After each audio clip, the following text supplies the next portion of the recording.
So the reason you clicked on this video is because you want to get jacked. You're a skinny guy, you want to put on muscle, but you don't have much time to do it in. You don't have all the time in the world. Now, I'm here to tell you all that this is going to be a no bullshit, straight to the point video about everything you need to know about putting in muscle. You don't need to pay extra money. I'm just going to tell you, okay? There's no secret trick, there's no secret technique. The one thing that I want y'all to do, and the one thing I want you to promise me and promise yourself, is that you're going to be consistent with everything that I'm about to say and everything that I'm about to go into depth with. So, without further ado, let's start off with your workout split.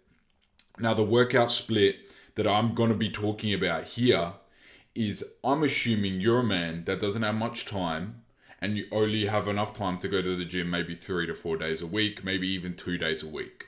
Okay?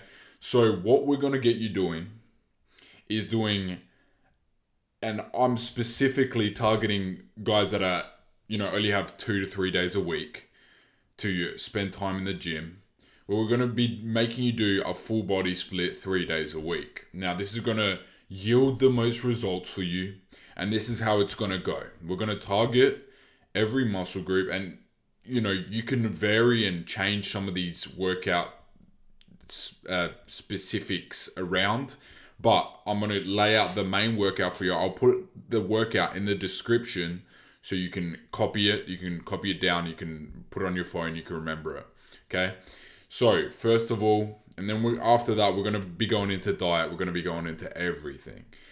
All right, so first of all, we've got the push aspect of things. Now, we're going to be doing the 3 most beneficial exercises that I believe are beneficial to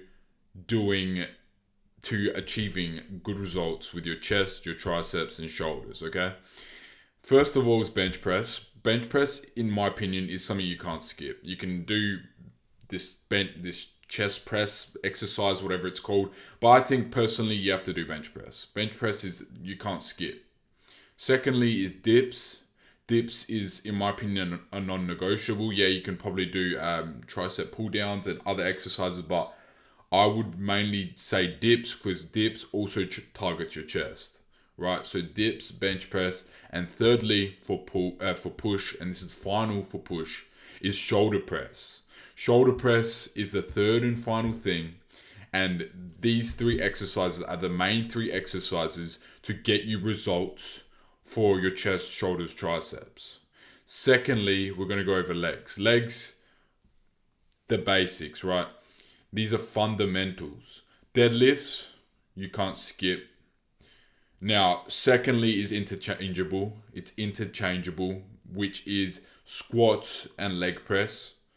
So you either do squats or you do leg press. It's up to you. Leg press, you can lift more and it doesn't tend to have as much strain in your back.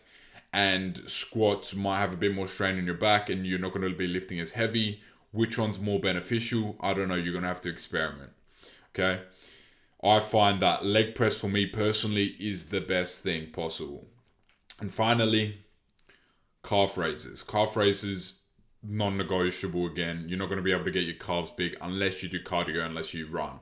Okay, so those are the 3 leg exercises. Now finally, for back and biceps, these are your 3 exercises. Rows, which are non-negotiable. There's nothing else you can do. Now there's variations of rows. There's bent over rows, there's seated rows, there's many different forms and variations of rows that you can do. Like I said, they're all interchangeable. Secondly is pull-ups / lat pull-downs. Now, what I would do if you're an absolute beginner is start with lat pull-downs, but also be progressing into being able to do more and more pull-ups. You might only be able to do 3 to 4 pull-ups your first time. Keep pushing yourself to do more and more pull-ups as you go on. And finally is bicep curls, and that is any variation, because with rows and with pull-ups / lat pull-downs, we're also going to be targeting the bicep. So we're going to be focusing on only doing 1 bicep curl. If we do any more than these 9 exercises, besides putting abs on top of this, but abs you can do once or twice a week, right? We're going to be focusing on these 9 exercises, making sure we get form right and everything, okay? Bicep curls, like I said, can be any variation. You can do the preacher curls, you can do standing bicep curls, you can do anything, okay? It doesn't necessarily matter, all right? People say, oh, you need to target this head of the bicep and that head of the bicep. Like, okay, we're in the gym 3 days a week. We don't have that much time to do this. If you're doing push-pull legs 6 times a week, then you'd have more time. If you're doing upper lower 4 times a week, you have more time. But me assuming you only have 2 to 3 days a week to go to the gym to work out, this is what I'm recommending. And finally, on top of all that, like I said, abs, you know, they're a muscle. You need to keep them working out, because I think it's fundamental to have your core strong, because it's going to help with every other exercise that you do in the gym. If you don't have a strong core, you're going to struggle to do pull-ups. If you don't have a strong core, you're going to struggle to do deadlifts. If you don't have a strong core, you're going to struggle on so many different compound exercises. And if you haven't noticed, this workout, this split that I've created, it's mainly revolves around doing compound exercises, because that's what we have time for. Okay, there's a few isolation exercises, but mainly this is compound exercises. So this means that this is going to take a lot of energy out of you. All right, and this is how I recommend approaching this whole thing. The first few times you do this, you want to take it easy a little bit, because you don't want to burn yourself out. Meaning, whatever weight you can do, you think you can do as a max, go about 50%. Okay? Go about 50%, because you don't want to burn your muscle out the first time. And if your focus is to do this 3 times a week, you want to be able to... What is that noise? You want to be able to do this consistently, meaning if you go too hard your first time, you're not going to be able to go your second time, and you're not going to be able to go your third time, because you're going to have to probably wait another whole week before you go again, okay?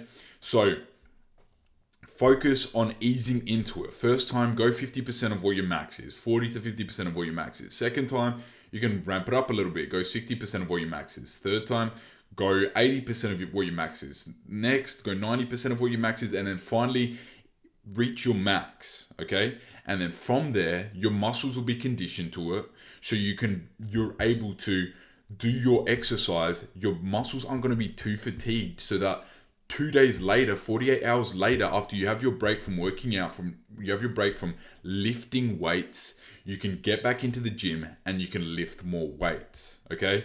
You don't want to exhaust your muscles the first time you do it, and then the second time you cook. The second time you can't do anything, all right?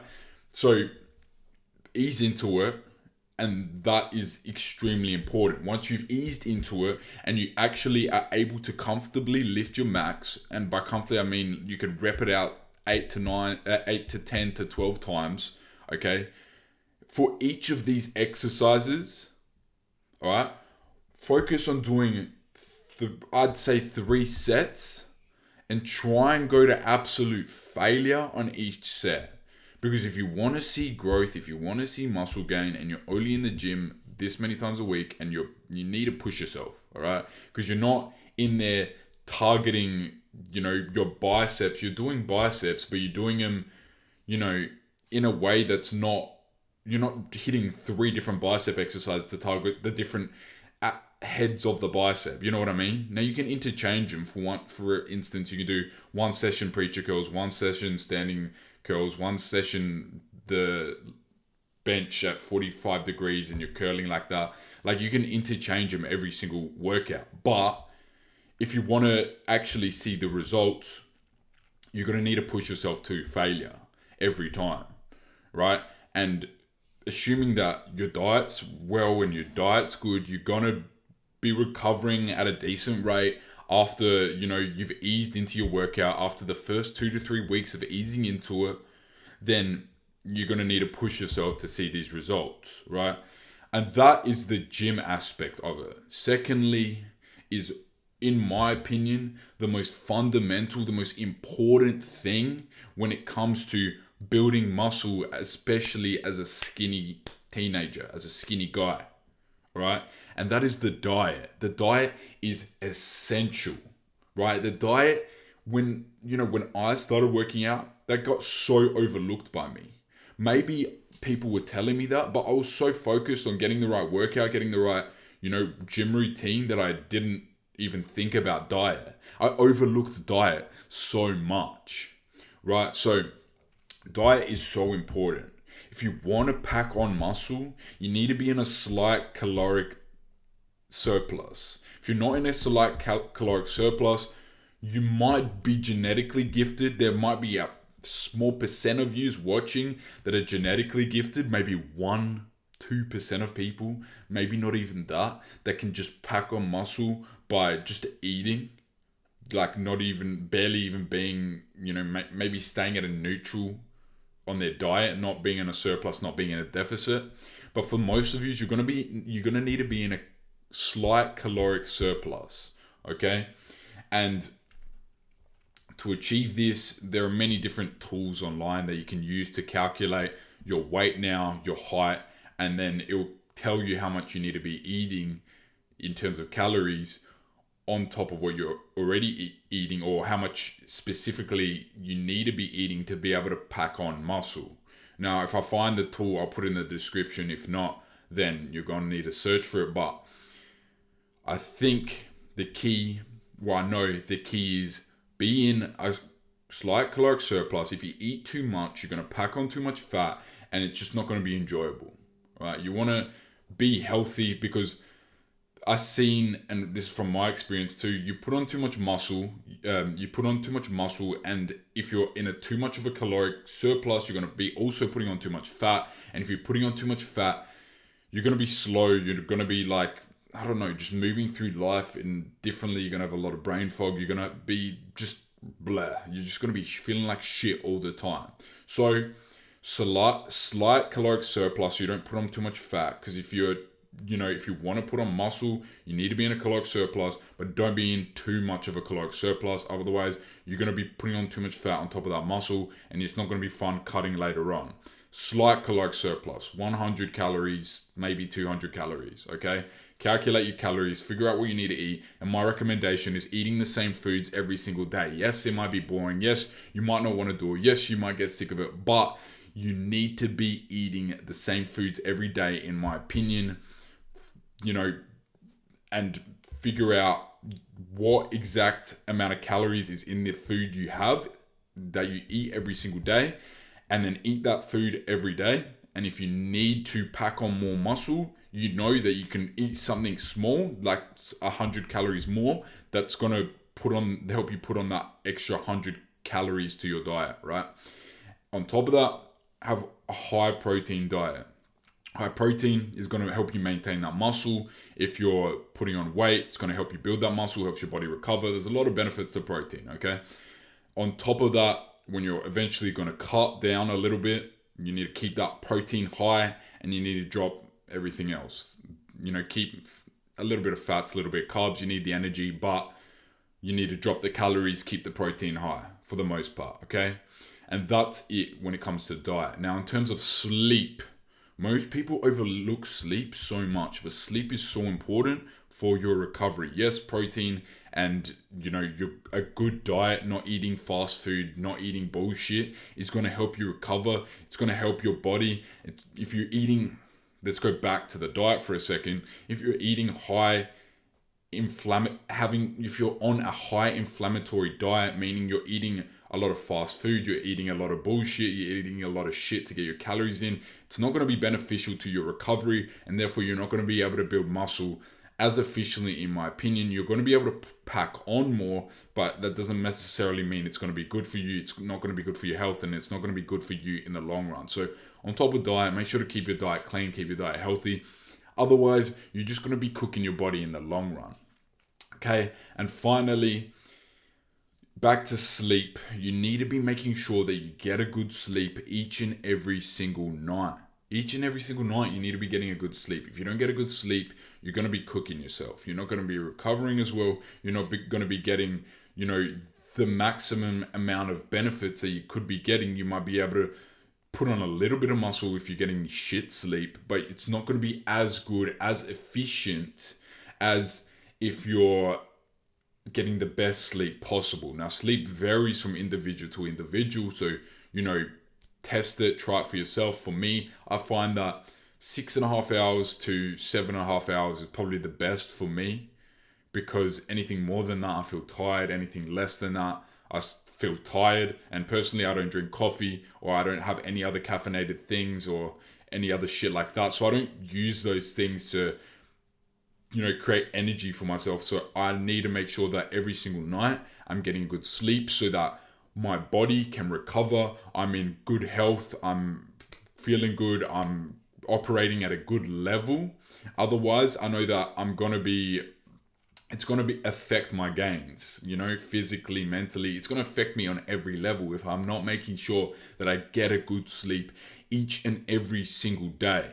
So make sure you're implementing all of these things that I've talked about. I told you this is no BS guide. We covered everything from the workout split to diet to sleeping. Okay, and those are the 3 fundamental pillars to building a good body, making sure you build a muscular body if you are a skinny person. Okay, if you don't have these things right, if you don't have these things in line, if you don't have these things correct, you're going to struggle to build that body. If you have a shit sleep on top of everything, you're not going to be able to recover as well. If you have a shit diet and you're eating too little, you're not going to be able to pack on that muscle. If you're eating too much, you're going to put on too much fat. If you don't have a good workout going on, you're going to be just putting on fat because you're not really working out that well. The protein and everything else doesn't really have anything to go to, so it's just going to go to your stomach. It's just going to sit there. It's just going to be going to your other muscles, your other areas of your body, and it's just going to sit there, right? So you need to make sure everything is good. You can't have one without the other two. So make sure you are taking care of yourself, keep working out in the gym, and keep grinding.